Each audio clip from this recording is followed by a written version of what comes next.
Welcome to episode 78 of the OVW Podcast, the unofficial podcast of Ohio Valley Wrestling. My name is Jackman Oaks. And I'm Brian Hines, and with us as always is the disembodied voice of our producer and old man, Tiny Brian. Oh, wow. That feels some kind of way, Yeah, I have to say. That's right. So I've got 4 days where I can refer to you and senior producer Victor Anderson as the old guys. I'm sort of really sorry that I have explained that particular. I've done this with Victor for years, and now Brian has joined, and he is exactly 4 days younger than me. Mm-hmm. And we are in that particular time. It's the least wonderful time of the year. Depending on whose side you're on, because at my house true. It's Christmas birthdaycation. It's nothing but Christmases and birthdays. It starts with a party, ends with a party, and it's nothing but parties all the way through, kids.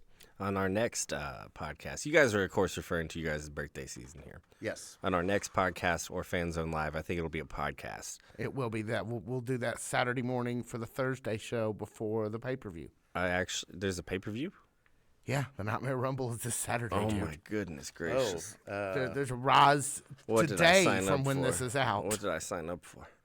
I will be reading your guys' astrology. All right. Oh, wow. Okay. Hey, that's fine. From a very, very particular, a very sultry astrology book. Oh, great. Ooh. Capricorn time. Capricorn season. Capricorn season. That's right. Brat summer. No. Okay, I don't know what. You had me, then you lost me. That was a thing in 2024 that happened. Yes. And somehow I escaped. I never heard that song once, to my knowledge. I don't even know what song. It's just called Brat. Oh, well, that would explain it. Yeah, Brat. Anyway, let's move along, shall we? It's been a couple weeks. Welcome back. Yeah, I forgot how to do this. I forgot where the studio was. I had to wander around our little campus here and find it again. But Our everything's little right with Krampus? Our little Krampus. Yes. I thought you said Clampus. I had that once. Our It's not pretty. I went and got, I had to go get a couple of pills, A case of the clamps is Yeah. terrible. take some time off from recreational activities, but I was good to go within 6 weeks. Sure. well, good to hear. But we are back. A little older, a little wiser, a little rested. We feeling rested and ready. Considering I got to go back to work for the first time in like 2 weeks and 8 hours, 12 hours, no, I'm not rested. I do not feel rested. I am super rested. I had a great time with the family. Like I told you the other day, parts of this Christmas season were miraculous. We got a minute to where I can tell a couple Oh, of these? please. Yeah, we All love right. miracles around here. So this will maybe help us get back into the swing of things. But I got a couple stories, and I've been waiting to tell you this one because So I've heard. I have been going on about this for the past 6 months. So I've been trying to locate my favorite set of headphones, Okay, yes. the Shocks, and I thought that they were in Chelsea's car when we Right. went to Independence Rage. Right. They weren't. I thought that I put them up at work for safekeeping. Nowhere to be found. It has been driving me nuts. It has. I can. We've talked about this more than once. Yes. I have looked personally for these headphones I know. several times at the behest of my friend, my colleague Brian Hines. And I appreciate that greatly. He has personally looked with a I fine believe tooth I even comb. helped one or both of you with this. I believe you have, yeah. So these things have been missing for, like you said, 6 months. before the break. Yeah, before the break. Christmas morning, I run to town because we're missing one last item for Tell the them that appetizers. ingredient, Brian. I went to town for a pound of salami because one of our favorite appetizers is salami rolls. I mean, I love salami. Yeah, you and me both. I have salami in my fridge right now. and so do I back in Ohio. But so I went to town to get this, and for whatever reason, I reached down in the little hollowed out panel on the driver's side door where you can put your cups and like umbrella and stuff. And lo and behold, my Shocks, Which are very nice headphones. which are extremely nice For headphones. those of you that maybe are unacquainted. Yeah, they are the over-ear headphones that do the conduction of sound into the bones in your ear. They're phenomenal. I cannot stress enough how much I loved this pair and how it tore me up so bad when I lost them. Malachi, did you had a pair of those? Do you have Yeah. a pair of those? right? Yeah, you do. Sharks headphones. The Yeah. boat. Yeah. So yeah. So you can. It's Highly recommended. 5, P.S. You wanna here? Look. It's a microphone. You wanna tell us whether or not you have shocks? He is doing sign language at the microphone. 2 thumbs up from. I guess I'm gonna. Malachi. These are highly recommended by the OVW Podcast Yes. team, is what I'm saying. Yes, they absolutely are. So Christmas morning, lo and behold, they show up out of nowhere. I am ecstatic. That's I insane. run into the house and tell my mom, "You're not going to believe this," because these are the pair that my son got, and they were broken, and I would manage to fix them. Right. So I was Because they have a thrilled. generous return policy. Yes. Over at the Shocks. I was sponsor us. Yes, cool. There it Did is. everybody hear that? That was Malachi asking for them to please sponsor us. Yeah, hell, we need some free headphones around here. So I go in and tell my mom I am over the moon, but I have to get on the road because I need to go pick up my son. And not unbeknownst to me, from that point till we were in the middle of giving presents, my mom, Mama Hines, was low-key pissed because She got you because a she pair. got me a pair. So now I have 2 pairs of shocks, and not only that, but Trey has a pair as well. Well, now you can break the new pair and get another free pair, and then you'll have 3. Oh no! I just need the one to be happy, and I was super. Well, no, you run and exercise in one pair, and then the other pair's for home. Yeah. Yeah. Okay. That's We'll do that. So that's my Christmas. in the new year. You know. As one does. Right. Yes. So that's my Christmas miracle story, and this one I is. think it's further proof that Brian Hines is an elf. That You're he's not n- supposed to talk about he's that. I native did, to the hear North me? Pole. I did think of you when I saw Will Ferrell at the hockey game I did. with the cigarette and I the beer. definitely posted that. It made me think, oh my God, is Buddy the Elf just tired of Christmas too? It's really that was It's really been funny. one of those years, but I watched one Christmas movie this season, and it was in fact Elf, and I did think of you a lot, Mr. Hines. I get that a lot. As a matter of fact, senior producer Victor Anderson's wife, Kathy, hooked me up last year with an Elf Christmas pack that included an Elf coffee mug, Okay. Elf socks, which were very, very comfy, I think I've seen those. and an ornament. So I would like to take this opportunity to thank her for these gifts, as well as the inflatable Buddy the Elf car buddy that rides with me during the Christmas season. I don't think I've seen that. And you won't this season because I put him back in Ohio. So you'll have to wait till next year for that. As long as we're thanking senior producer Victor's wife for things, she bought me a very nice fragrance set this year for Christmas. So I will thank her for that here as well. That's as long as we're doing a that. good. That's always a good gift. And it's a lovely fragrance. You can catch me when I'm at Davis Arena, smelling just like it. There is no circumstance where I'm going to go up to you and smell you. I don't care what you smell like. I mean, that's probably the right call, certainly for you. No offense. I'm just saying. No, I'm agreeing. That's not how I with you. totally roll. But That one was for the ladies. Much like you like to brag about your size 13s. He's talking about how he's gonna be I smelling have not good. mentioned that once. You're the one who keeps putting that out there. So you can go back and check the record on this, but I have not mentioned that.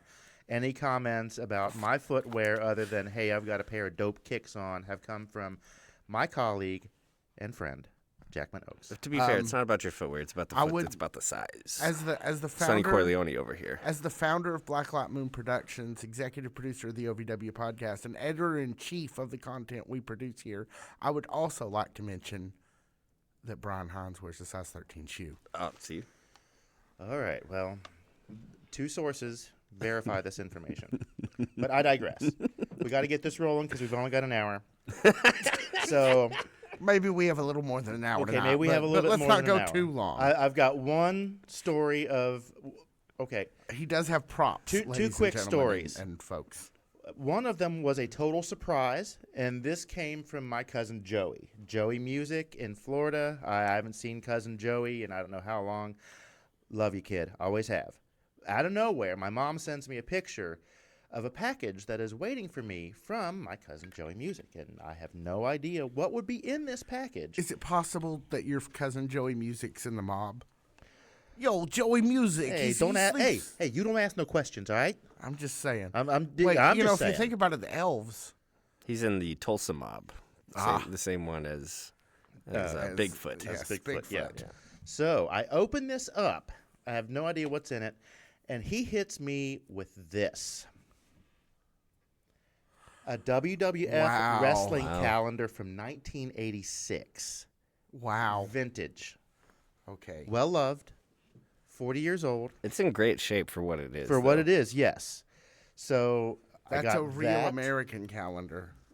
And some LJN figures. Oh, look with the JYD even has the collar. He doesn't have the chain, but he has the collar. With the collar. I do not have anymore. These are also very well loved. Yes.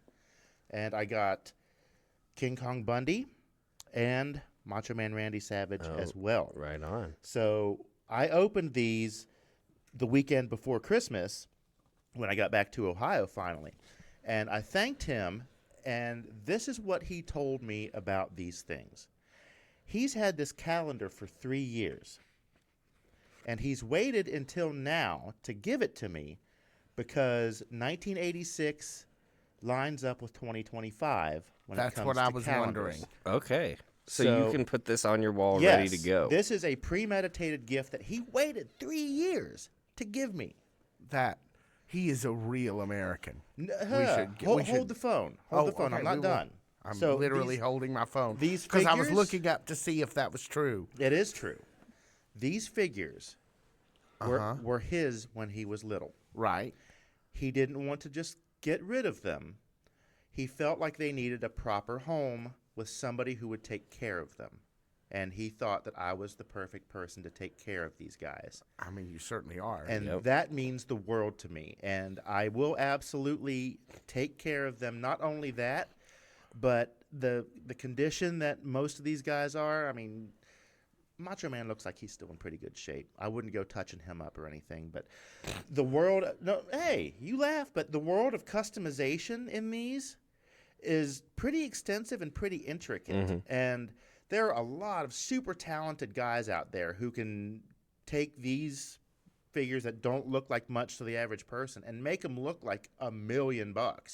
So I'm going to see whether I can either take my hand at this myself or get some help from somebody. So if anybody listening has ever had any experience with this, please feel free to reach out and let me know if you have any tips. I tried a little bit in like 1986, 87 with some paints that I had, and it didn't work out too good. But those paints might have still had lead in them for all we know. Well, I mean, it's entirely possible. But as a former real estate professional, I can say that lead-based paint was banned in the United States in 1978 when it comes to the average American household. So there's some random knowledge for you to start 2025 off with. Anyway, those are my two stories. And correct me if I'm wrong. I haven't seen a JYD or a King Kong Bundy floating around your LJN collection. Are those? Do you have those? I do. Okay.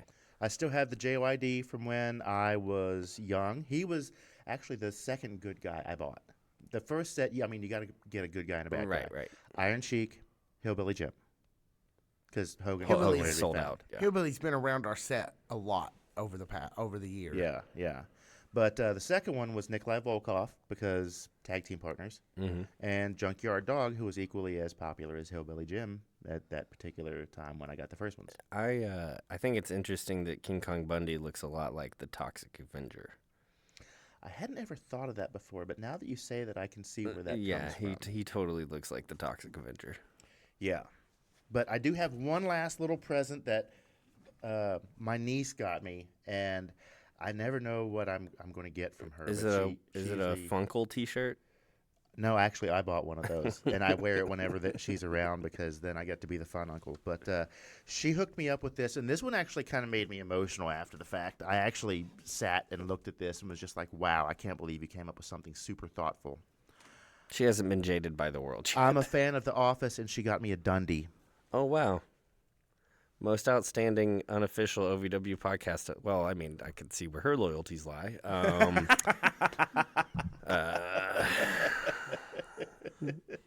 I was going to wait. No, that's great. I'd that's actually really great. planned to wait another year to use an award to sow dissension between you, But it's great she's getting a jump start on it. Well, you know how it is in the family. Hindsight's 20/20, so she probably saw that coming and went look at that. right through it. So there you go. Those are my Christmas tales from 2024. No, that's great. That's fantastic. And I would just like to say thank you for everything that I got. Thank you to everybody who spent time with me, the people that reached out and said hello and have had anything to say to us or spent any time with us over the course of the last year. On behalf of everybody in the OVW podcast, I would like to offer you an unofficial thank you.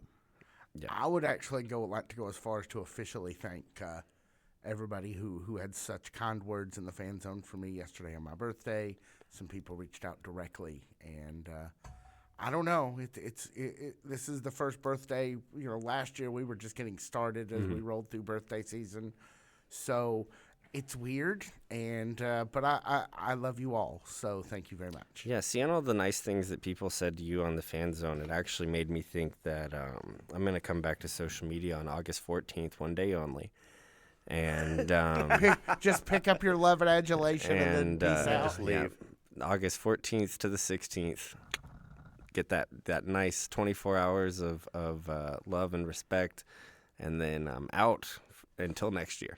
Yep, you're off like a dirty shirt. Yep. So now that we've finished talking about our Christmas chaos, and before we get to talking about OVW's Christmas chaos, Brian, why don't you throw us to a tour update and tell us about what's coming on? Okay, well, it is 2025, and we are hitting the ground running. We've got all of my dates on your notes. They still say 2024. I'm sure. Well, let's take a look. One of them does, so that's going to cost you a point. The other one. Wait. A majority. Okay, a majority. I'm pretty sure every one of them. Majority of them do. Some do, some don't. But that's all right. Back in the day when people. Oh wait, this is Christmas chaos. It was still December then. Yeah, but the Nightmare Rumble is definitely not on January 4th, 2024. No, it's not. That is correct. But is it still sold out? Or Yes, is that a statistic from No, last it is year? a sold out. It is in fact sold out. As a matter of fact, I don't know whether I told you guys this, but my cousin Weston, who is a big fan of our show, he will be in attendance. No way. Yeah. No way. I talked to him over the Christmas break, and I had sent him pictures of Star Player Prime and Boy Toy Troy as a Christmas surprise. Big fan. About the time that package from Cousin Joey, who's on that side of the family, arrived for me, I got those for him. So it was kind of a weird gift of the Magi kind of thing on the Robinette side of the tree. But I digress. But a virtuous version. Yes. You did cut your hair. I did. And then received a comb, just like in the gift of the Magi. Yeah. No, I'm the one who cut my hair. I cut my hair too. You did? Yeah. Just a little bit. So I was dashing through the snow the Saturday before Christmas, and I made it to the mall. I got my mom's gift taken care of. I finished up my brother's gift. I had a lot of my son's gifts knocked out. I went to Willis Music and got him everything he's going to need to go with that new bass that he got. And after that, I was going to go back into Jungle Gyms because Jungle Gyms is phenomenal. But there was a Sport Clips that was still open, so I got a quick trim and stuff and felt great. I felt like $100 there for a while. But I digress. Only for $15.99. Only for $15.99. That's right. If you're out in Eastgate, Tiny Brian he got a very dramatic haircut because he had to go see his parole officer. Is that what that was? Yeah. I wondered.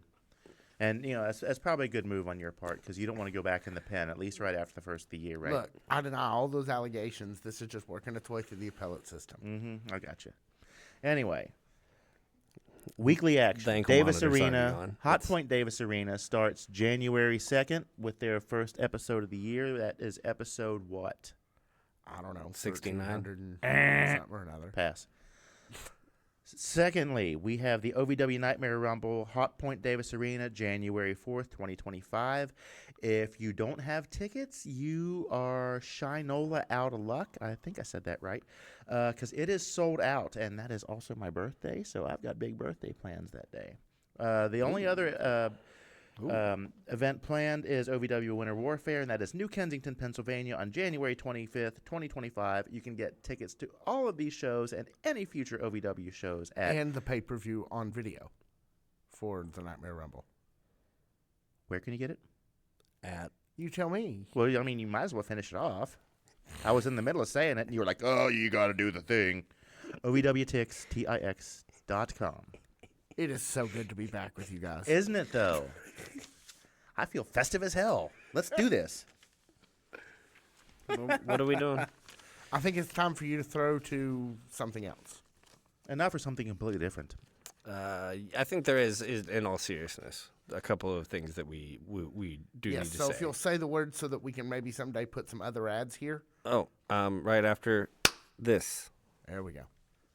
So we do have a couple of serious things. I'm going to start, and then you guys can do we'll talk about the second one together. But I want to talk about a man named Jerry Pauly, the host of the Hillbilly Horror Stories podcast. Some of you may listen to us because of him. Our very first episode, A Good Night to Start a Podcast, Jerry put that, and I think some of the other things we did early on, in the Hillbilly Horror Stories podcast feed, and just to kind of put us over with his folks. His massive audience. His massive audience. Yes. And Jerry, unfortunately, during this holiday season, since we were last with you, has tragically passed away.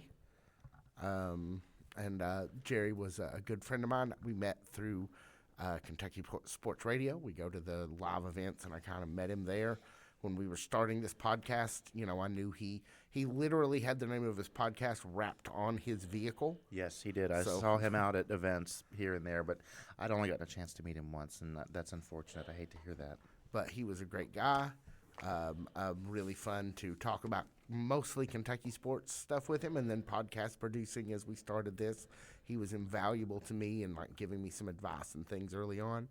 And so I just wanted to take a moment and my prayers and my thoughts are with his family that he leaves behind, a wife and some children. And I don't have the full obituary in front of me, but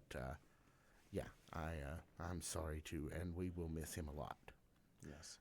And while we are discussing such things, gentlemen, whichever one of you wants to talk about it. Why don't you go ahead? Over that same kind of time period since we've been away, OVW's been away, the holiday season, Jax Dane passed away, someone that we was more kind of associated with NWA but showed up in OVW from time to time. I did want to get his proper name because I think that wrestling deaths are an interesting thing. I want to give the real person his condolences and his family their condolences as well. But Jeremy Dane Lehman was his real name. It looked just to be just under 50 years old. Yes. And I always think that one of the biggest compliments I give people on this show is when I call them a badass. And when we saw him, the few times that we saw him, he was a badass. Yeah. The NWA thing is kind of still ongoing. There was probably the potential for us to see him in the Nightmare Rumble. I think that's the first time that we saw him when we were covering this podcast. But unfortunately, real life is bigger than this thing that we enjoy, and we do want to give our condolences to his friends and his family. It seemed like he was a well-loved guy. Saw a lot of OVW personalities reaching out on social media to him and to his family. Yes. So you hate, especially during this time of year, man. I'm not religious or spiritual, but this time of year culturally is so special, and you just hate to see people. You hate to see people pass on during this time of year. Yeah, it's never easy, but this time of the year is certainly the worst for that. And I'm saddened to hear about the loss of both of those two individuals. So, gentlemen, I'm going to make a recommendation. We don't have a bell, unfortunately. We don't actually sanction matches in our little 10 by 20 inch studio. But maybe we'll just take a moment, and then we will just kind of hard cut, and then we'll get back to enjoying this very fine wrestling program that we're going to discuss. Let's do it, guys. let's get into it. All right. Every match during the course of this evening was in a steel cage. Yes. This has been my dream come true since we started this podcast. That's This is actually the where I first- wanted to start. Yeah. This is the first time we've seen this, right? At least inside Hot Point Davis Arena. Yes. Since we've been covering Since it, we've been yes. covering it. I Yes, have I been- know this is not the first time it's happened. This is something that from the outstart of the podcast was something that we definitely we had been wanting to see was a steel cage thing. Yeah. Did we ever anticipate every match being in a steel cage over the course of 3 hours? No, not really. No, Christmas came early. But that's what we got. Yes. That's what we got. We started off hot. If you remember over the summer when Tussin Chains and Lawless and Jackson were a tag team, it seemed like they had endless chemistry in all of their forms. We saw a continuation of that tonight in the opening match between Jake Lawless and Donovan Cecil. Yes. I do want to, so this was a really big 3-day period for OVW for a lot of different reasons. Maybe we'll get into them later. We're not going to get into them right now. But for OVW, they had to bring out all of the stops over the Yes. course of the Thursday night show, The Friday night at Country Boy. the Friday night at Country Boy. Which we've got some stories that we'll tell about that some other time. Yes, maybe we'll tell them as soon as some of the other things that we could or could not talk about. And then of course this pay-per-view. So you have the structure of the steel cage. There's a lot of pressure on the table. You go to two of your most reliable people, Donovan Cecil and Jake Lawless. Without question, these two guys, it's still a spark plug, right, between these two guys. Tons and tons of chemistry. Both of them they play two different games, two different body types, but both of them are incredibly just stupid athletic. Yeah. And And they're each in their own way. Right. And I think that this was given what had to get accomplished over the course of these 3 days, and especially in this pay-per-view, I think that this was a fine way to start. I can't think of a finer way than that. I mean, you're talking about speed versus power when it comes to Flawless Jake Lawless and the Mammoth Donovan Cecil. Last year, this time, I said that this was the year of the Mammoth, and he went out with a bang as far as this goes. Absolutely. It was a fabulous match. So when you called 2024 the year of the Mammoth, we did not at that point know Tusks and Chains was going to be a thing. We did not. So I think it is probably more accurately said the year of Donovan Cecil as a tag team performer. But I think we're now starting to see shades of what Donovan Cecil as the singles performer can be like. And I really enjoy watching him work. I've got to say that Donovan Cecil, the singles performer, came out of the cocoon of Tussin Chains. I totally agree with that. Looking back to the first time we saw him at the pay-per-view in August of 2023, I think, to this point, the amount of growth is just extraordinary. I mean, it's like a completely different person, and he's grown so much and has been able to accomplish so much, and I mean, looks better now than he ever has up to this point. So I can't wait to see what 2025 has in store for either of these guys, but especially the Mammoth Donovan Cecil. I just think that the last kind of handful of months, absent of TW3, with Donovan Cecil, he's become even more fully formed than I think that I would have thought. You know, And edgier. Yes, and he's very intense, a lot of intensity, very edgy, very angry, but not disrespectful. Oh, absolutely not. Like very just primal, dialed in, right? All of these things, but still cocky and confident without arrogance. Like all of these like things that he just simply were not present 4 months ago are all completely dialed in now, and dialed in record time. Yes, absolutely. I mean, don't get me wrong. By saying any of these things, he's a hell of a guy. I always love talking to Donovan. He always has, interesting things to talk about. But when it's time to get to work, it's time to get to work, and that's where you get a whole different side of Donovan Cecil that we get to see on a weekly basis on OVW Rise, and in this case, in the cage at Christmas Chaos. And watching this evolve over the last year has been one of my favorite parts of 2024 and will be in 2025. The only mammoth to evolve, but not into extinction. Yes, that's true. Donovan Cecil takes the win here. That was good. Cut that, Malachi. That was a nice little clip. Yeah, cut that. Put that on my my sizzle reel. Okay, first step, we got to get you a sizzle reel. Yeah, Donovan Cecil takes the victory here. I don't think that that's much of a surprise. Lawless is kind of back. He's always welcome.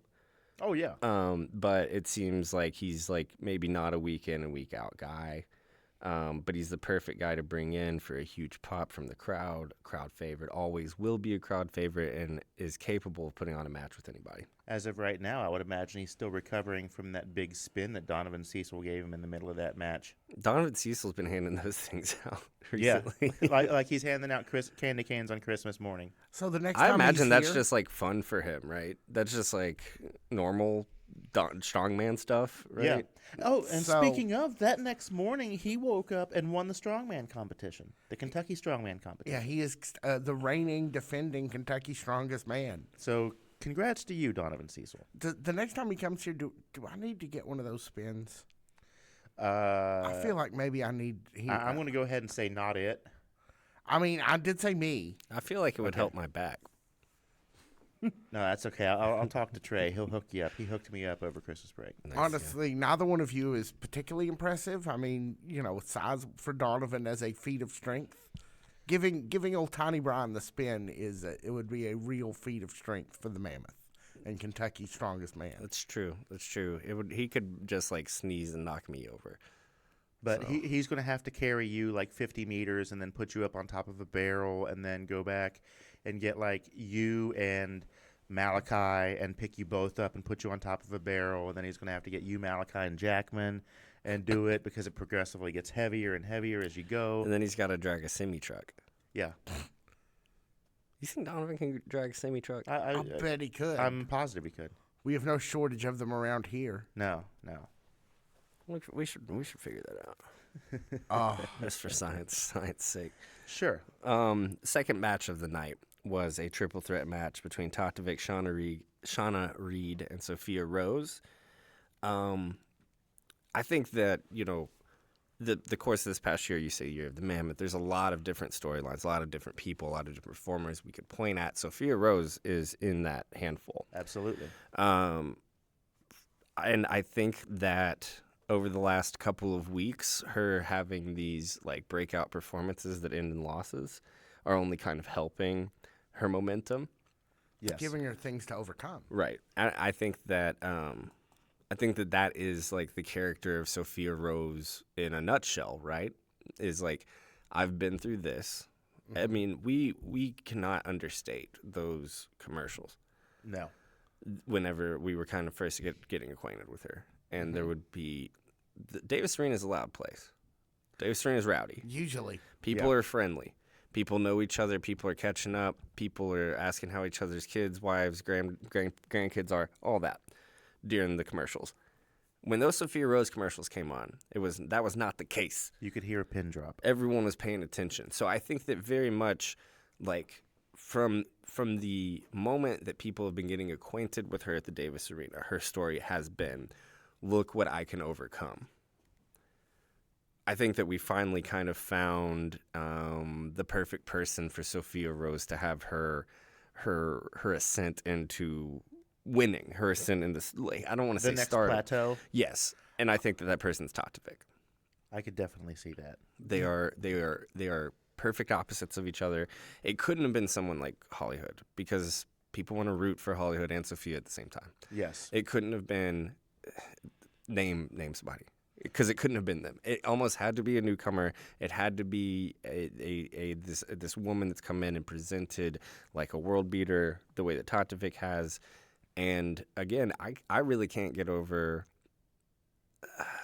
how long it's taken, I guess, for someone like Tatovic to come in to OVW and be the Shayna Baszler MMA, Right. like MMA production, MMA person. So we're talking striking.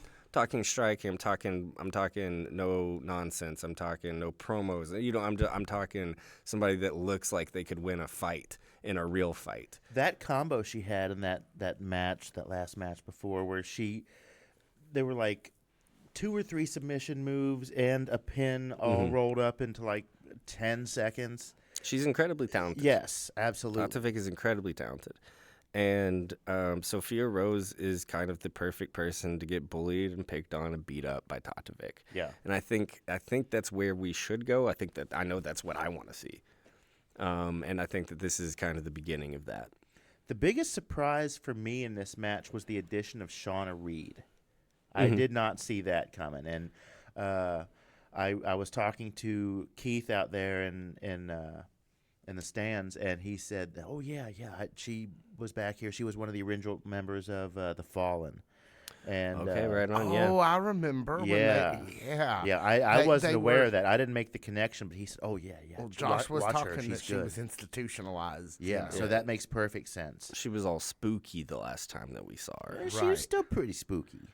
Yeah, she was And very spooky. I'm a big In the fan Fallen. of the spooky.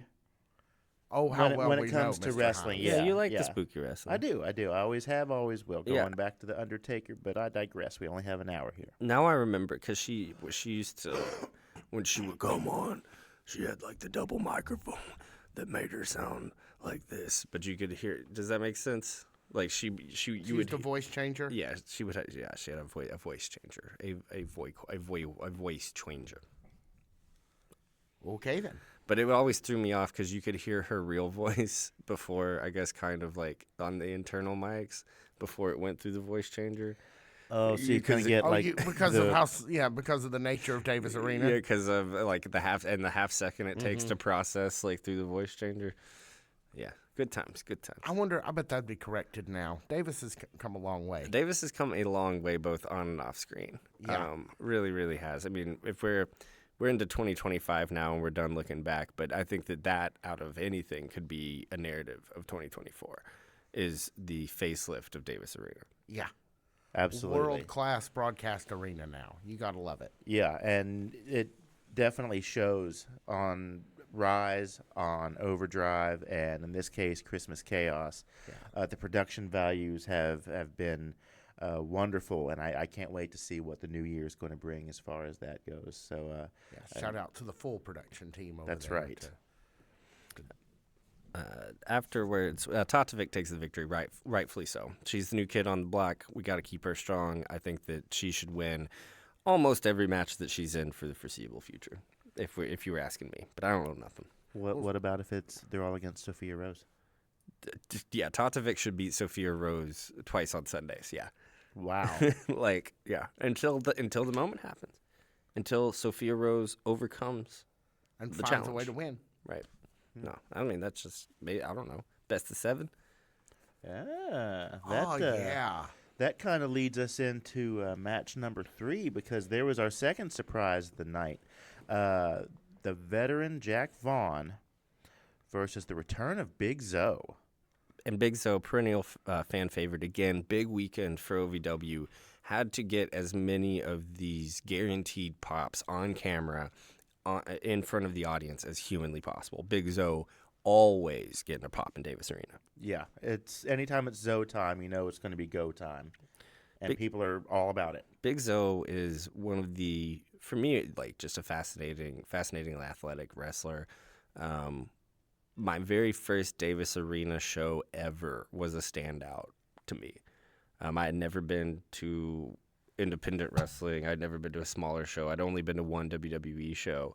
And honestly, I don't think I saw anything as purely impressive as Big Zoe at the WWE show that I went to. Yeah. Like, it just blew my mind that a guy like this existed. And, you know, he's like popping off like springboard, like, you know, whatever's. Pairing him here with Jack Vaughn, kind of, would you say two of your most easily, if you need somebody to go into a cold match, if you need somebody with no build-up, no setup, are these the two you're looking at? I can't think of any better than either of these two. Honestly, I can't either. No, I mean, we haven't seen Big Zoe in a while. We talked to him for a little bit afterwards, and he'd been away for a few months. Mm-hmm. Right. And, Jack Vaughn's always a fan favorite, and neither one of them disappointed us. And I liked how they went back and forth in the beginning, kind of taunting each other with the ever-present thigh slap that Jack Vaughn has that was made really so smart. very famous. And also, like, these are two guys that at any point can be a face or a heel depending on what you ask them to do, and neither one of them were really either one this time. They were just Big Zoe and Jack Vaughn. Yeah, it was like neutral versus neutral. Yeah, it really Everybody was just happy to see him. putting out on display their ability to be whatever you ask them to be. Putting out on display their ability to just be crowd favorite professional wrestlers that know how to put on a good match. I mean, it's a classic Goliath versus Colossus tale. You know, it's who doesn't love that? It's a crowd pleaser. Jack Vaughn ends up taking the victory here. He looked great coming out in the all black. Yeah. Fantastic. I think Jack Vaughn's got to go all black. When I was watching this, I did notice that sometimes Jack Vaughn, his tights are a little they don't fit always. Much like Boy Toy Troy, Jack Vaughn lacks cake. But these new tights, Jack Vaughn looks fantastic in them. Like, maybe I'm the only person paying attention to how people look in their clothes. I don't know, but This is Jack Minotes considers Jack Vaughn's butt. Hashtag thigh slap. well, I mean, with those thighs, you got to see what he's working with in the back. You got to see what the meat looks like back there. So was there does this pass the Jackman Oaks junk in the trunk test? Jack Vaughn does not pass. Boy Toy Troy does not pass. Okay. Sorry. Unofficially speaking, those are the results. Sorry. The opinions of one Jackman Oaks do not reflect the opinions of anyone else, because I don't think anybody else in the room has any opinion on any of those things. OVW Podcast editorial is not taking a position. We're fine back here. The only results that matter, though, are, of course, that Jack Vaughn takes away the victory over Big Zoe. That he did. It was Hope a we see more match. of Big Zoe this year. No, I mean, Big Zoe is ready he can be slotted in anywhere, anytime. He really can. He's one of those guys. And OVW, he's in the commercial, man. He's in the House Snow Academy commercial. What more could you ask for? He is. So we see a sketch with Star Rider and Kate again, and kind of like talking about the opponents. See a lot of like great sketches throughout the night. Really want to say that unlike the last pay-per-view too, we didn't run into like the audio quality and video quality that we ran into in some of these pre-recorded segments. Yeah. We up next though, our next proper match is an escape the cage match between AJZ and the OVW media champion Dustin Jackson. I didn't know. I was kind of surprised that this one made it to pay-per-view, kind of after the finality of the Thursday night match. But I guess you've got to have Dustin on. He is the most white-hot of white-hot guys, right? And he's in that up-and-comer, what do they call it, workhorse championship title, right? Yes. Definitely, I think that the OVW media champion, the country boy, the Kentucky, through all of its iterations, has always kind of been considered that like workhorse alongside the Rush division, kind of workhorse championship. So you have to have a guy like Dustin Jackson on the match or on the card here, and AJC is the only logical opponent that he has. Yeah, and me being the fan of the steel cage and looking so forward to this, I kind of suspected that all of the matches were going to be escape the cage, because growing up they were all escape the cage, but this was the only one that was a true old school format. The first person to exit the cage and both feet hit the ground is considered the winner. Both men fought very hard. It was a very evenly matched fight. Mm-hmm. I don't know what to say. This one burned bright, but burned out quick. It did not last very long. It was a very short match compared to some of the other ones of the evening, but possibly the most controversial. Why would you say that? Well, at the end of it, you have they both hit the floor at the same time. So this is kind of my biggest fear. It's not spiders? Simultaneity? No, is that we're still moving forward with AJZ and Dustin Jackson. I don't think that this has been a bad feud. I don't think it's been the feud, though. I think we're headed to a best of 7. OVW loves those. They do. And, like, AJZ is, like, it's not AJZ. It's AJZ and Dustin together. There's just something about it that, for me, I felt like it's been done 3 or 4 times. I mean, done, like, well done 3 or 4 times. And it seems as if we're going to continue kind of this back and forth with them into the new year, and I'm just a little perplexed by it. Is it possible what you're feeling, and you guys can correct me if I'm wrong, and folks out there, if I'm wrong and you guys miss it, feel free to correct me. I don't think Dustin or AJZ's obviously never spoken in a microphone really, since he's been here. But he's kind of just snarled. Yeah, he snarls a little, but like Dustin, there's not been a sketch, there's not been a promo, there's been nothing to set this, to make this, to build this besides just what we see in the ring. Well, there was when Dustin came out to do commentary. Oh, to do commentary? Yeah. There was, obviously like giving Dustin the space to get his grievances across to AJZ. Maybe it is that AJZ hasn't had the opportunity to have a microphone presence. Because he certainly has a lot of presence in the ring. I think he looks absolutely incredible. Later on in the night, during the Cashflow Doug Basham match, you saw this like incredible bump and feed from him that like blew my socks off. So it's not AJZ. There's just something for me.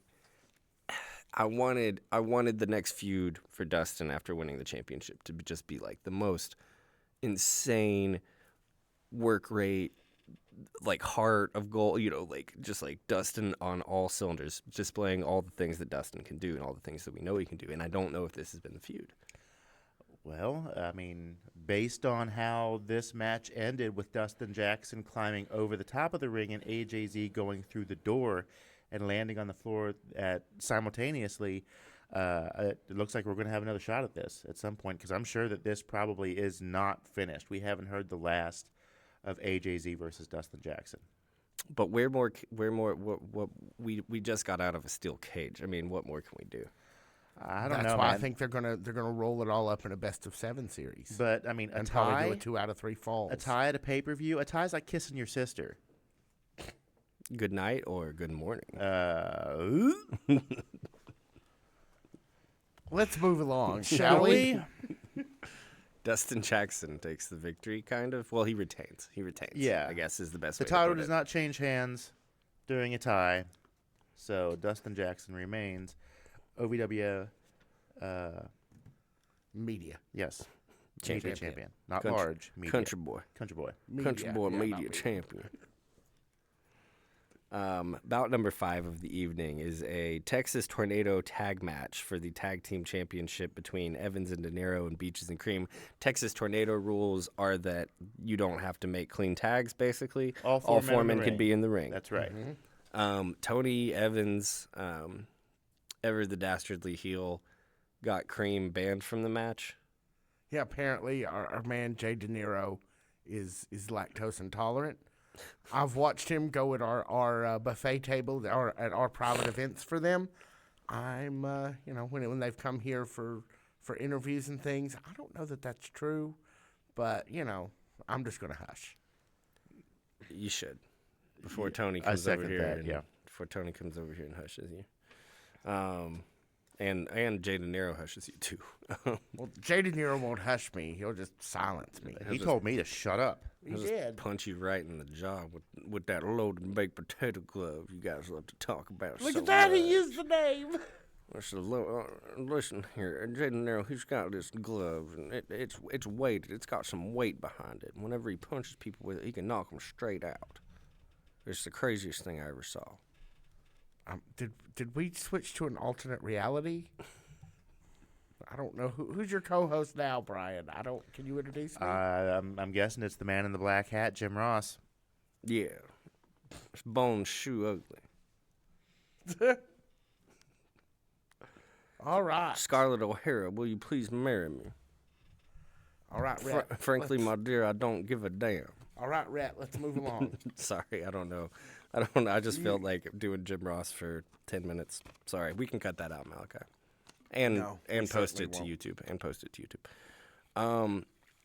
The ending of the match here, kind of by I guess kind of no surprise given the loaded baked potato glove that we were just talking about. Jay De Niro gets caught trying to use it. Beaches and Cream retain. That's the Cliff Notes version of this match. Yeah, I was setting you up, baby. So before we only have an hour. You're right, but I digress. So before they even get into the match, Superior Tony Evans has already said that Cream is going to be banned. Of course, Beaches and Cream, being Beaches and Cream, bring the cream and share it with their friends in the audience. In this case, none other than our friend Chris Runyon, who is actively trying to get the cream banned. Chris, I love you, man. You and your wife are great, but I am Team Cream all the way. We can't support you in this, Chris. No, I mean, as a victim of a creaming, along with you. As a walk-by creaming, yes. Yes. So I fully support I'm Team Cream as far as that goes, but the cans of whipped cream were banned. But Beaches and Cream being Beaches and Cream, they thought ahead knowing that the cream was going to be banned, and they stashed extra cans of whipped cream in the turnbuckles later on in the match for when... So funny. Yeah, I know. So funny. That was probably the highlight of the match for me, was the creamy middle. For me, honestly, because I was thinking about this when I was watching this earlier, is there anything better than an Omar Amir hot tag? Is there anything better than Omar Amir clearing house? A Kentucky Hot Brown's pretty good, but not like Omar Amir good. It is the spark that every Beaches and Cream match, I think, is. Well, I mean, it's a hot tag, right? That's what hot tags are supposed to be. Yeah. Every match is supposed to be predicated around it. Omar Amir is like so incredibly good in that moment, though. Like, I don't know, man. I don't know. I've said this before. I get distracted by the cream of it all. I get distracted by the silliness and the fur lined Santa hat, and all of the stuff. And then when I actually take it all away, and I just, if I did not know who they were, right? I only watched the match. I'm just like, man, I think these guys are my two favorite guys. Yeah. Like, you know what I mean? Like, I don't know, man. Beaches and Cream, I think it was the right choice to have them go into the new year as the tag team champions. I think that they can hold that thing for as long as they want it. No bad options with Beaches and Cream. No, absolutely not. And as far as that goes, to your point of the Omar Amir hot tag, that is the cream of the crop when it comes to the Beaches and Cream experience. Yes, the Beaches and Cream experience. So they retained by disqualification 2 kind of non-finishes in a row. Somewhat, but I kind of feel like this one is a little bit different because I feel like this sets the stage for what's going to happen at the Nightmare Rumble. Because, certainly. Because we get a rematch from this. That's correct. Right. We have a rematch coming up this Saturday at Hot Point Davis Arena to look forward to. Do we think that this is going to bring to the table for Saturday night? I think that a rematch that quickly at another pay-per-view event is indicative of a title change. You think so? I I mean, I ain't betting the house on it, but Well, we ain't holding predictions, so that's a different show. Yeah, that is a that's totally that's different a totally show. different show. That's an official thing. We'll be back to that Wednesday, hopefully. Yes. A week from today. A week from today. A week from today. No, I do. Do you have a different guess though? I mean, given the way 2024 was kind of heading, I still kind of feel like there's a little bit of tension between my man Jay De Niro and Superior Tony Evans. There have been some miscommunications. There have been some times when it appeared as though they were clearly frustrated at each other. Even though Will Austin won that Jay De Niro on a pole match, and De Niro slugged him afterward with a loaded baked potato glove and went back with Superior Tony Evans as he always had before, I still feel like there's just like a little a chance of dissension. Like, if you put your favorite pair of shoes on and there's a rock in there, Well, it fits, but at the same time, it's just not like it usually is. I think that you cannot ever forget the Will Austin of it all either. No. I think that him and his status as owning the contract of Jay De Niro is always going to be present in the conversation between Jay De Niro and Tony Evans. So, I mean, I really don't know. But I would, if I had to guess, if I was a betting man, which I don't tend to be unless it's October or April here in our beautiful city of Lexington, Kentucky. Hashtag Keeneland. Hashtag Keeneland. I would probably say that Tony Evans and Jay De Niro walk away tag team champions. Well, I guess we shall see this Saturday night. Let's see. The Hush Syndicate. That's pretty good. I really wanted to shit on that, but that's pretty good. Yeah, that's not awful. I just want to get it out there. The Hush Syndicate. Our next match, we saw an escape from the cage match. Now we see a no escape match. Adam Revolver is supposed to be teaming up with Jesse Goddard. We see him kind of get taken care of prior to the match. He has jumped backstage and is unable to be part of this match. They're of course supposed to face Leo Fox and Shannon the Dude. Let's talk about Leo Fox.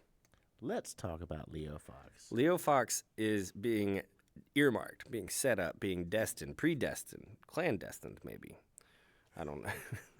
to be. This has been Jackman tells you every word he knows that ends with the suffix destined. That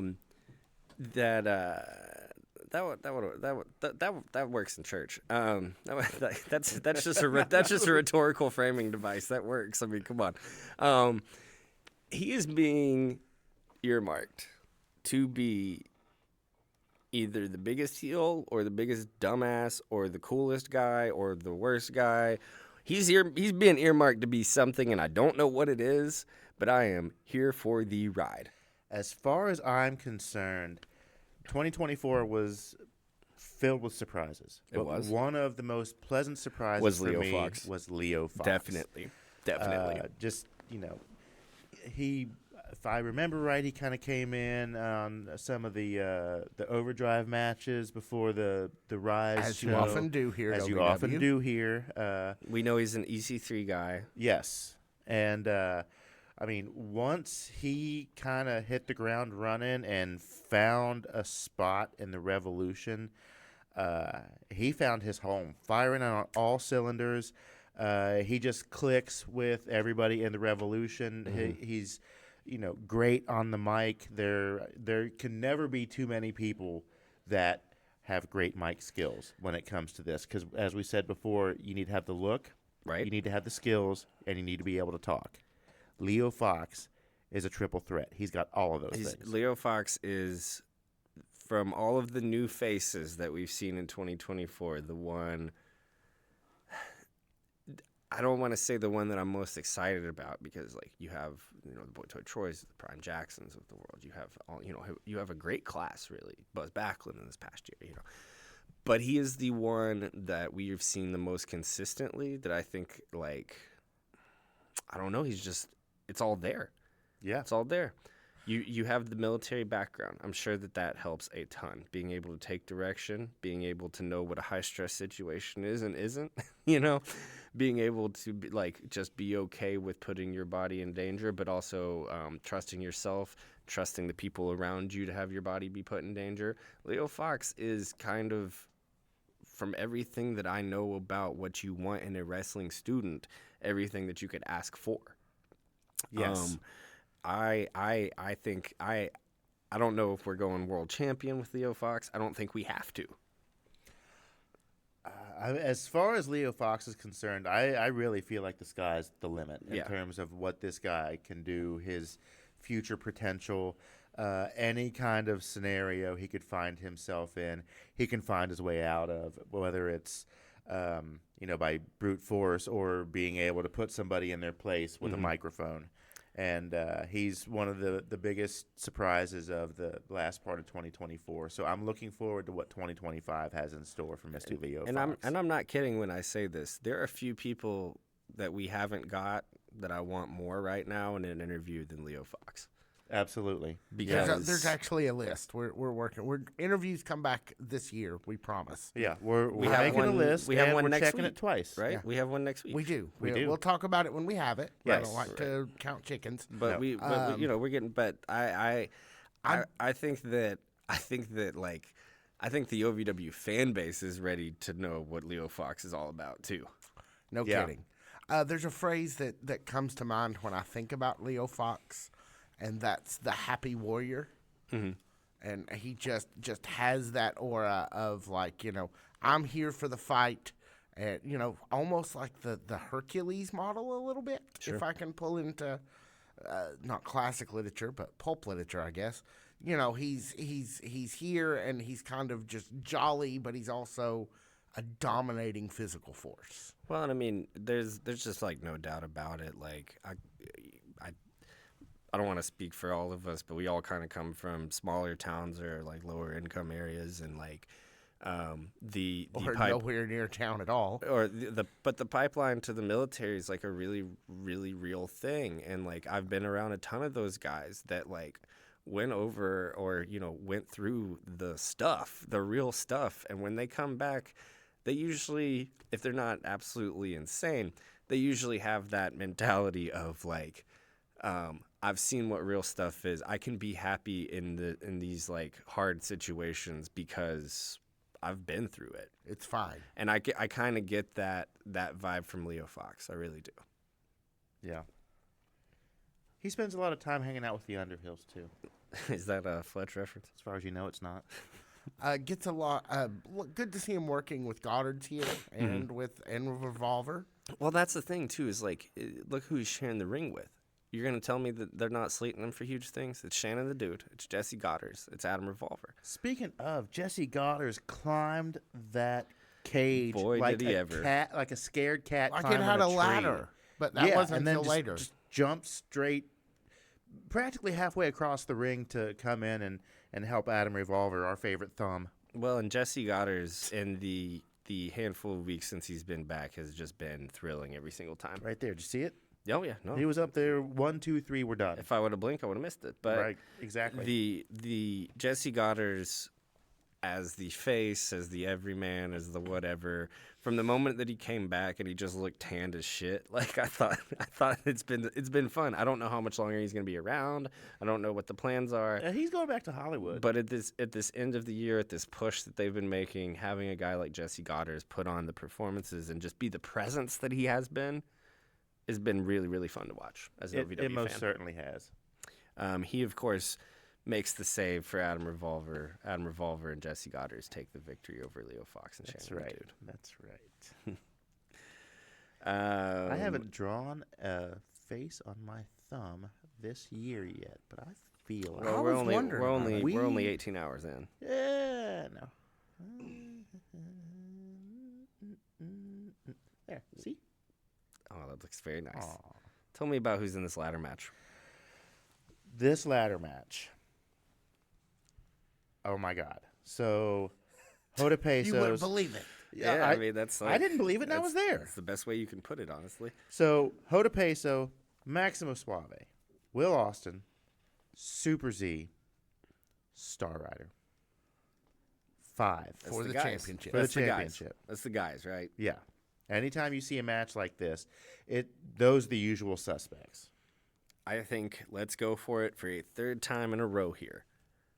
When are we going to hear Hoda and our friend Maximo get put into a tag team together? As a matter of fact, I paid special attention to this match for that purpose.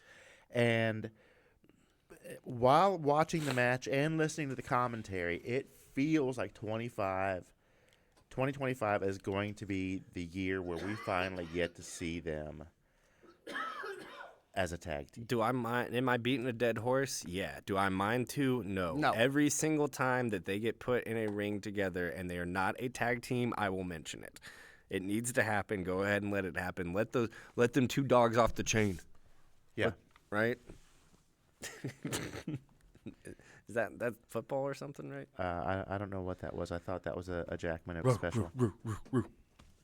Now you're just talking Twin Peaks. But you don't know nothing about that, so I guess you're really I not. don't. As far as you know, I don't. That's fair. That's fair.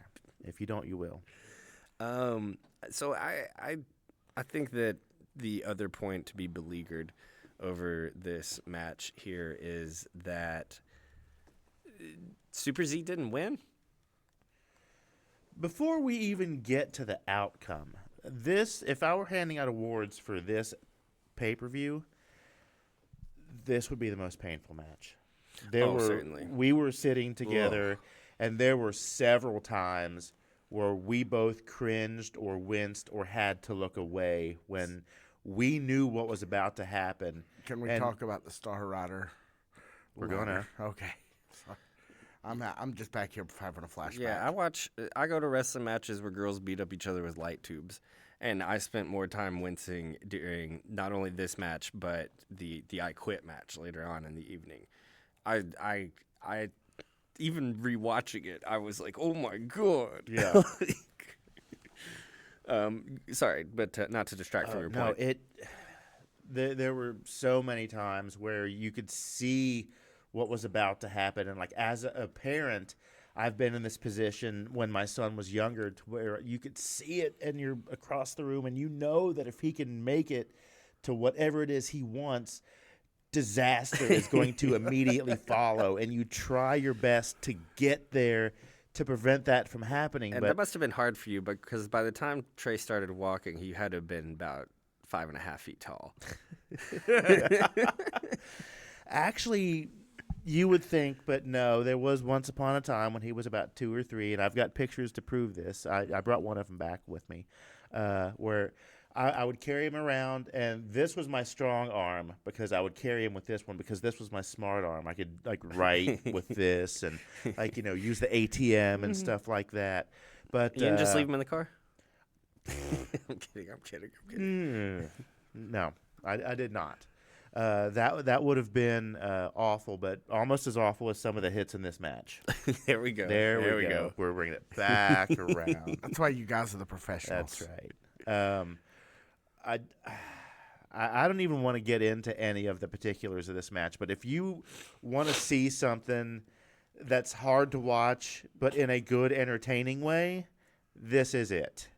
Well, and like when he gets suplexed into the actual like the fold hinges of the ladder. Yeah. Oh my god. Oh, There was oh my god.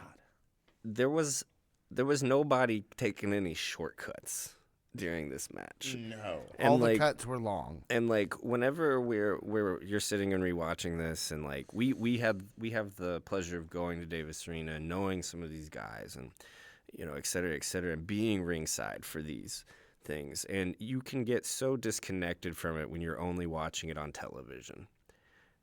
Yes. Let us sit here and tell you every single thing that you saw hurt twice as much as it looked. And the reaction of the crowd reflected that. Yeah. If you're watching this casually at home, you're probably just sitting there on the couch like, oh, yeah, that's got to hurt. But watching it in person was a completely different thing altogether. I mean, that pain from the contact with those ladders, is palpable. You can feel that in the audience. I felt that. I felt bad for these guys watching them go through it. And I mean, it's just like watching like a surgery or something on TV. Some people really get into that. I do not. I do not want to see any of that business. This was kind of like one of those. But at the same time, there was still so much entertainment value in there. Super Z did the spin with the ladder. That reminds me an awful lot of somebody else that we used to get in these matches a long time ago. But there were a lot of familiar elements, probably a lot of bruises and ice baths afterward, I would imagine. But how tough a finish was that? It was one of the more jarring finishes, I think, that I've seen in OVW, not just because of what an incredible match we had just seen, what a hard-hitting match we had just seen, and the amount of peril that we'd seen these boys put their body in, the amount of trust that they had with each other. But from a completely storyline perspective, it really felt like for the last few months, all the momentum's on Super Z's side. Yeah. Is he, short of Maximo, the only guy in here that hasn't held singles gold? I believe so, yeah. And I think that if and when the Maximo and Hoda team happens, they're getting gold. As they should. I can't wait for that. Without a doubt. I'm so looking forward to that. Having said that, though, Super Z, with the transformation, all the things that we've seen him go through this year, and being a crowd favorite, moving merchandise from the moment that he showed up,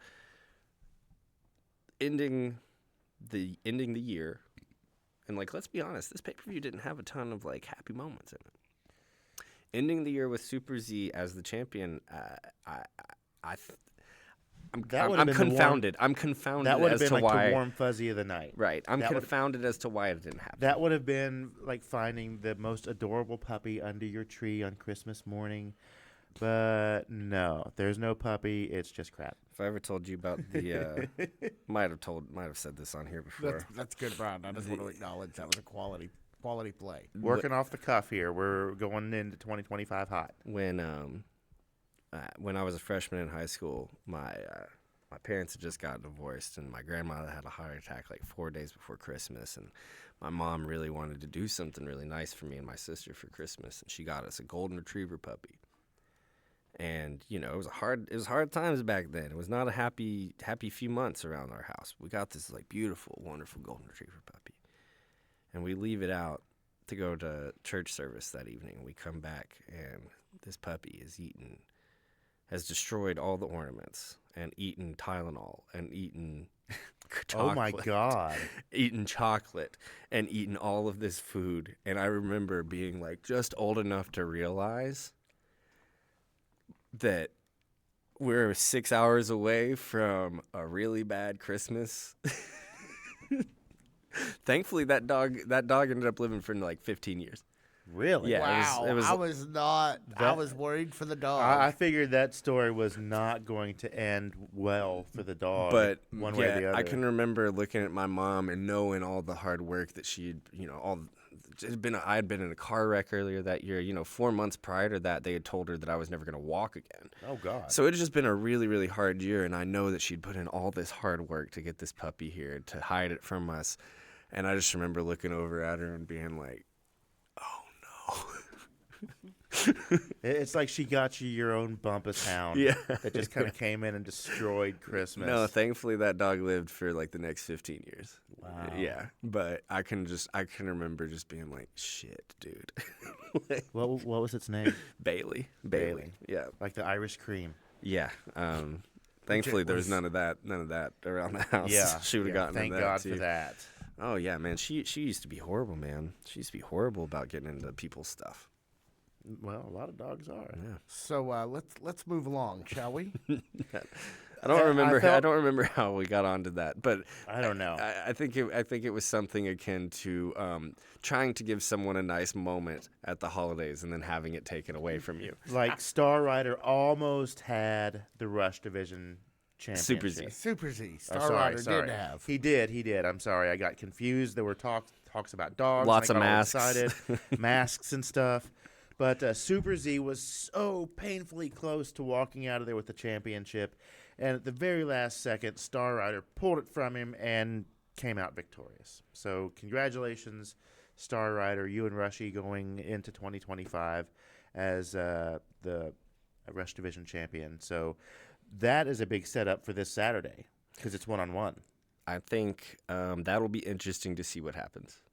I think it'll be really interesting to see what happens. I can't wait for the rematch. I always love whenever it changes hands in a multi-man match, though, because the loser always has well, you didn't beat me. Yeah.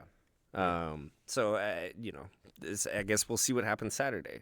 We'll see, is it Super Z's time or not? Is when there's no one else in the ring, when there's no ladders, when there's no steel cage, when it's just me and you in the championship, what's going to happen? It's anybody's guess. Anybody's guess. Maybe we'll pop in on the way and do a quick birthday prediction. Like if I, could make a birthday wish, I would want this and this and this. But yeah, we'll have to save that for next time because we've only got an hour. Oh, and we are far past it, friend. No, we are 45 minutes in. We still have 15 minutes in theory, and 4 matches to cover. What a big night! What a big night, guys! 11 matches. I didn't realize this for what it was at the time, but didn't feel like it live. No, didn't feel like it live. Watching it back, it felt like no. I'm just kidding. But no, it went fast. I think it was very well paced. I really, really do. It's hard to get 11 matches in a 3-hour period. This was probably the best paced pay-per-view I feel like I've seen so far. I would honestly have to agree. Yeah. Up next is a knockout match between Freya the Slayer and the OVW Women's Champion. It is for J-Rod, of course, the OVW Women's Champion. It is for said championship. It didn't go the way that we would have wanted it for the Queen of the North. It did not. I didn't realize that they were going to be actually fighting with weighted gloves. I knew that the match was won by a knockout, but I didn't realize it was pretty much going to be like more of an MMA brawl, much like the gentleman's match between Cow Hero and Tony Gunn. And we got to see shades of that even flow through in the I Quit match. Yes, we did. I like J-Rod with the weighted gloves. A few weeks ago, we saw her on a Thursday night with those. I really, really like the presentation of it. I think that it's like the ultimate athlete, MMA, finally, it's athletic. It's an athletic thing to do. Yes. And I feel like that is something that is already in her wheelhouse. Definitely. I think, yes. With that being said, that is not something we have seen from Freya. No. Her style is definitely different. And I mean, as formidable as it is, I kind of felt like she was out of her element. A little bit. I would have to agree. Freya is as tough as they come in the women's division. But even with that being said, she walked into this match, I felt like at a disadvantage, even if it was just a slight disadvantage. I felt like J-Rod definitely had the advantage going into this. Well, J-Rod is just that ever bit quicker, just that ever bit. I mean, honestly, she's equal toe-to-toe with Freya other than the agility. Yes. And I think that in kind of the matchups that we've seen with them so far, that has been obvious, that has been very present. But it really does kind of like make you wonder about that match a few weeks ago when Freya got herself disqualified intentionally. I thought about that quite a bit during this match. Yeah, because she just found herself in a situation that was more inopportune for her. Here. Yeah, it's like you came out of the frying pan and went into the fire. Right. As far as a feud with J-Rod goes. And I mean, they were both hitting hard. It was not like either of these two were pulling punches at all. No, and would never ever expect them to. Never suspect either of them. Absolutely not. But to do that. I mean, it's just we're in a puzzling place with Freya the Slayer right now. We are, and I think that's kind of the best, most succinct way I can put it. This has been a fan favorite of ours. It's been super nice to us. Really, really wonderful woman. But I think character-wise, we're in kind of a weird spot with her right now. I think my favorite part of this match was where J-Rod kind of gets knocked close to the corner and she kind of like crawls over and gets a drink. Or it looks like she's getting a drink, like, I need a breather, I'm going to get some refreshments. And then she gets back up on her feet. Classic heel move, spits in Freya's face, lands a punch, knocks her down right off the bat. I think that might have been the game changer for this match. Where the momentum shifted. Kind of speaking to your point, happened early on in the match. Maybe that is why we didn't see Freya maybe look as on equal footing during this match, maybe look a little bit out of her element. Yeah. Which is a classic heel move. I mean, we'll give credit where credit's due. Yeah, yeah. If you've got the opportunity to do that and you don't, well, then you're just missing out. Adding on to kind of a night full of the crowd not going home happy, J-Rod retains the OVW Women's Championship. Knocked her clean out. That's how it happens. That's how it goes. Yeah. Did not expect for it to happen to Freya. I did not. Did not expect for it to happen to Freya. You know that if it's bout 9 and it's the OVW Heavyweight Championship, and there's 2 matches after it, that we've had a hell of a night of wrestling at OVW Davis Arena. Yeah. We are, of course, talking about Luke Curtis and his attempt to rot away the OVW Heavyweight Championship from Mount Kadim here. Returning Luke Curtis, a different Luke Curtis. He'd been away for a while, but, I mean, you could kind of catch up with him on social media. You see he's out there doing his thing. He spent time training at New Japan Dojo, right? The New Japan Dojo in L.A. specifically. For 3 months. And, I mean, he came back and he looked great. It was great to see him. He looked better than he had ever had. And I was super excited. He was 20 it was such a big year for him before he left. And we were all excited to see him back, taking on Mount Kadim. Really had high hopes for this. Me too. Not too high outside of kayfabe, but inside of them, certainly I did. Yeah. I think that Luke kind of coming back, very evident that he'd had another layer of training, another viewpoint introduced into his professional wrestling career. Yeah. I was really sad to see him kind of get set up against Kadim here, though. I was too. I really was. We had the chance to catch up with him a little bit on Thursday night, and I said something to him like to the effect of like, "Oh, I can't wait to see what you brought back," and he said, "Just wait, kind of with that wink and smile that Luke Curtis has. Yeah, you never know what he's got in store when you get one of those, but you need to pay attention. And man, he brought it here. My legitimate only regret about Luke Curtis's return is that it was in a steel cage. Like, I want to see the Luke Curtis. I want to see the new kind of Matt folk. I want to see all the stuff that he learned outside of like a gimmick match. I want to see him sell all the way to the snack bar. Yes, exactly. Like, I want to see everything that Luke Curtis brought back. It's like we got the free trial version of Certified Luke Curtis. We didn't get the version that you pay for that has all the whistles and bells. We just got like the sampler. But we got the demo disc. Yeah, and exactly. Man, I'm buying the whole game. Yeah, we got 250 free hours of Luke Curtis. I'm buying the game. I'm buying the expansion packs. Yep, all that. I'm doing it. Can't wait to see all the robes. I don't know every robe. I don't know again if he's. I thought the same. God. I don't know if he's long for the OVW world. I know that anytime he wants to come back, he has a place. Oh, absolutely. But somebody like that, they're destined for great things. Right. And whatever the future holds, I know it's going to be bright for him. So it was good to catch up with him on at Christmas Chaos. But as far as somebody like that goes, you have no idea where Certified Luke Curtis is going to end up. He, again, kind of to stress that 3-day push that OVW was making. You had to have returns upon returns upon returns. You had to have goodwill. You had to have good faith. That's why you have a guy like Luke Curtis come and challenge Mount Kadim. They had so many returns, it was like going to the mall the day after Christmas.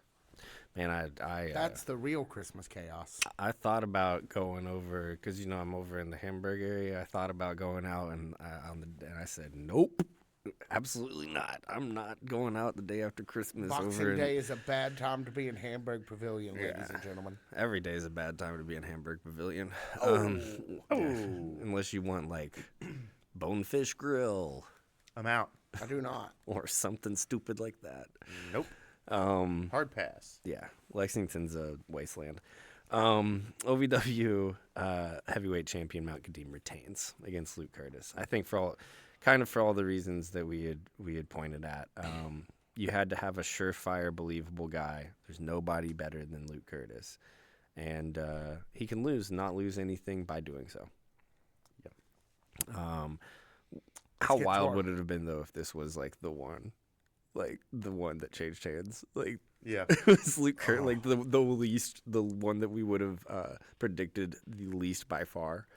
And Luke Curtis is the champion at the end of the night. Like, that would have been insane. Yeah. So it would have been absolutely insane. No belts changed hands in this entire card, right? No championships. No championships. No titles.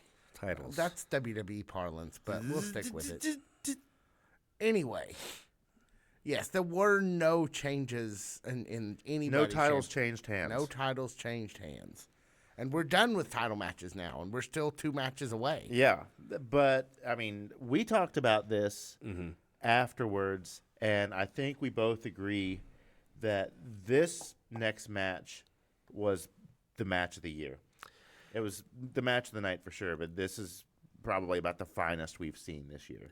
I want to start by just saying this.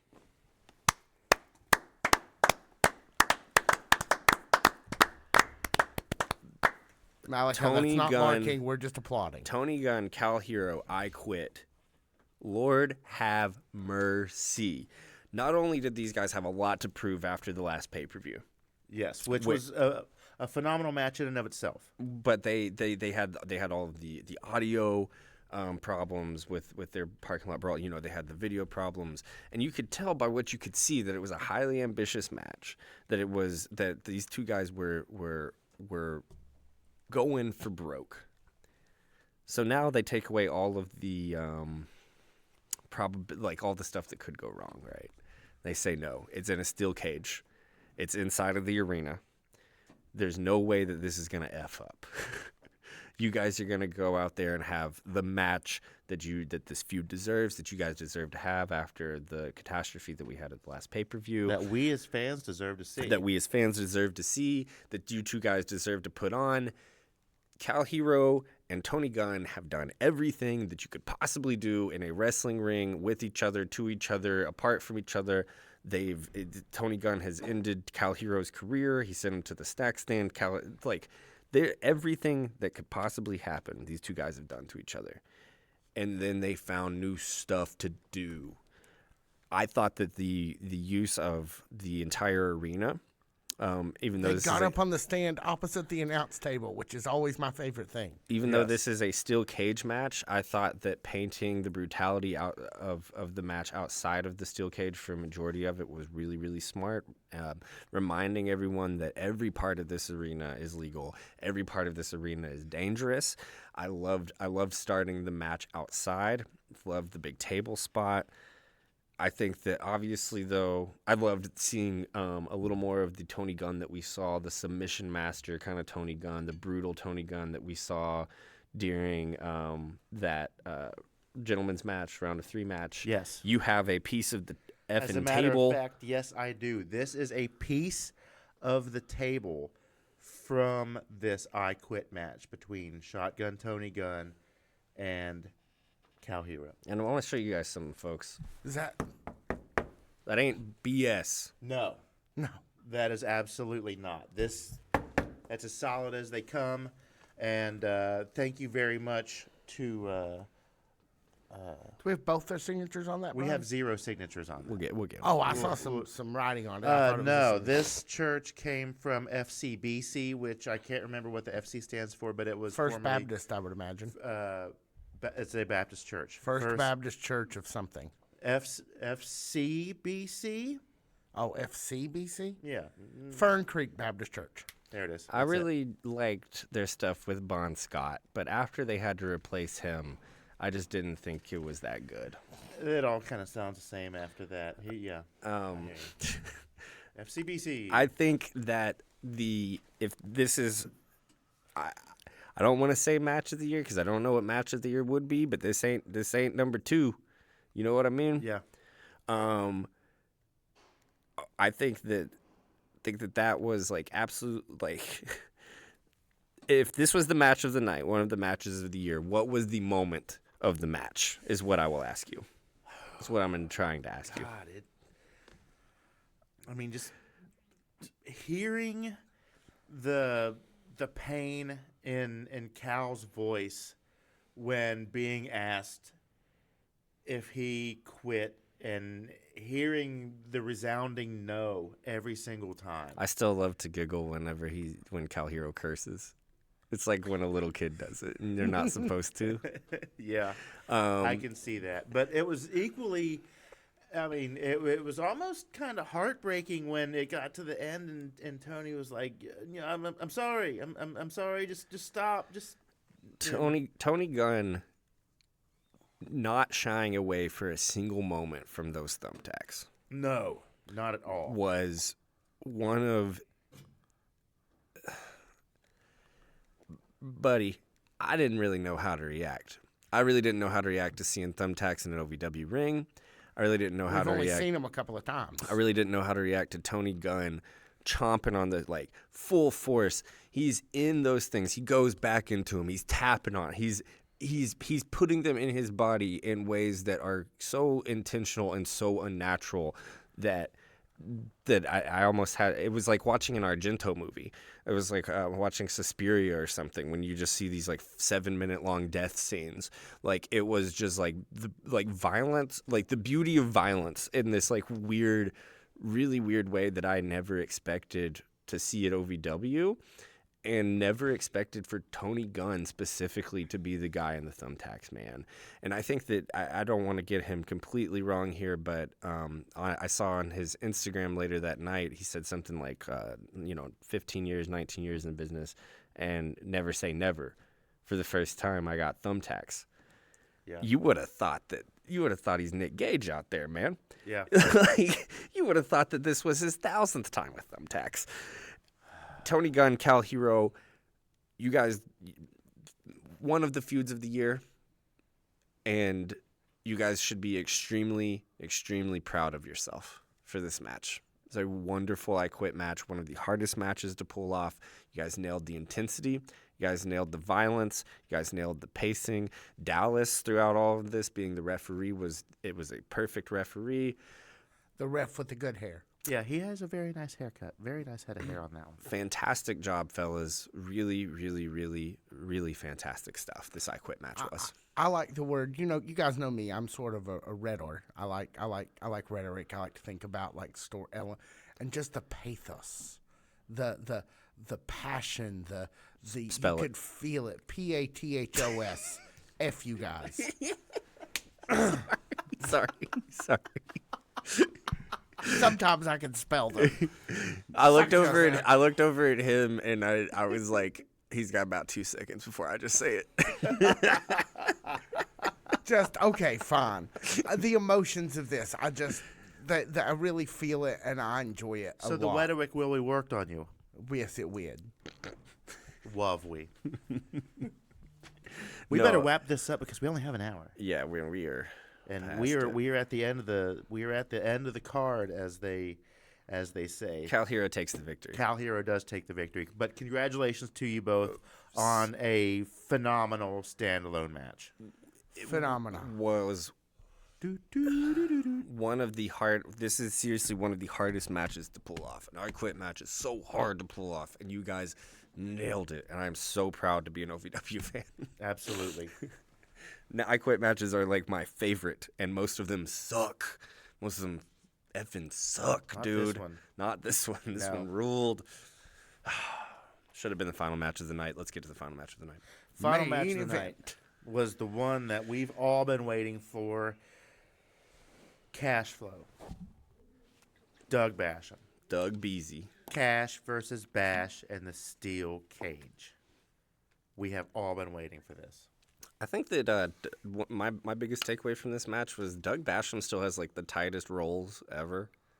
Yeah. Like he's like, I love it. Is like such a supreme pleasure to me to watch Doug Basham do very basic wrestling moves, and I don't know why. The man is the machine. Yeah, he literally has T-shirts. He's so clean, man. Like he's so incredibly clean. Like there's kids I bet that he teaches every day, like 30 years younger than him, that will never ever be able to get like to the level of cleanness that Doug Basham does on just like the simplest like rolls.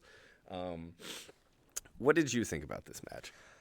By far, my favorite part was the dance on the way to and in the ring while the Revolution music was playing. There was a point in it that I thought was kind of funny where Doug gets kind of knocked a little loose, like a little loosey-goosey, and he was still kind of like doing the strut as he was like getting like feigning, you know, like, does that make sense? Yeah. Like he was he strutted his way to the floor. yeah, as he was being knocked unconscious across he was still like strutting. I thought that was like, yeah, that's my favorite part of this whole match is the strutting around from one Leather Daddy Doug Basham. There are things that they're wrestling funny, and there are things that are genuinely funny, and Doug Basham in the Revolution has been just like genuinely funny this entire time. I think that you have to kind of end, again, we're talking about the push of these 3 days. You have to end it with one of your most recognizable stars from WWF, Doug Basham, and one of your most recognizable stars from wrestlers on Netflix, Cash Flow. Yes.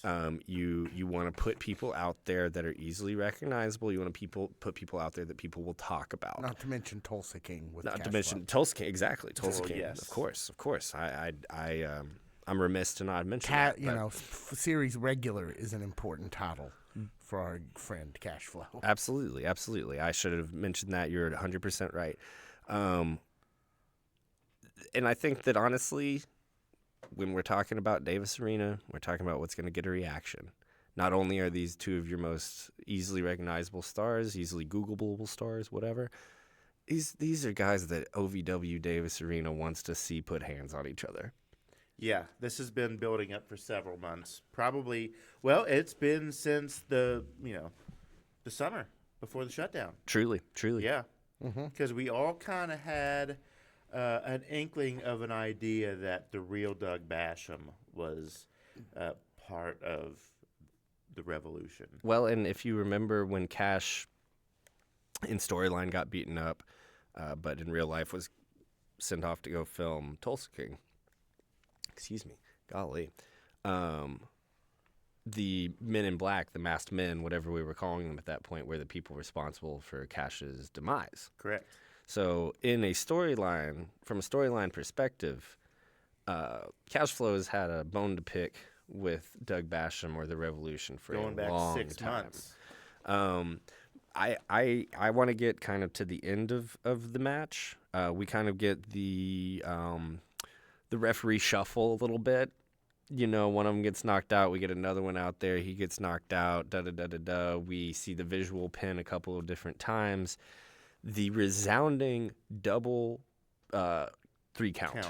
Yes, the double 3 count. The stereo 3 count at the end of this match to end this match after Star Riders come out, after Leo Fox has come out, after the Revolution has kind of tried to... Every weapon in the arsenal of the Revolution that was available tried to keep Cash from winning this match.